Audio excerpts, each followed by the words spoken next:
রাস্তায় আসতে গিয়ে কোনো অসুবিধা হয়নি তো? আর মা, তোমার আব্বার বাপ বলতে একটু গায়ে পাচ্ছে না, দেখি তো মনে হয়েছে ছেলের বয়স আর তোমার আব্বার বয়স সমান সমানই হবে। তো বাপ এখন কোন স্কুলে পড়াছো?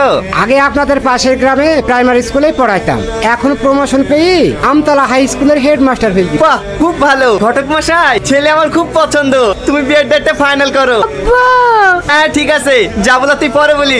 তুমি আবার বসি কেনে? ভালো একটা দিন দেখো। কে দেখি করবে বলো, কপালে যা আছে তাই হবে। আমি ওই বুড়ো ছেলেকে বিয়ে করবো।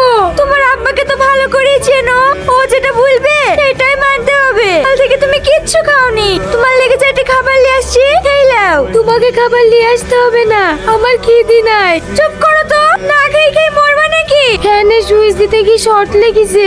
বুটা সেদিন সেরে গেল, খেলো কি জানি দুদিনও টিকলো না।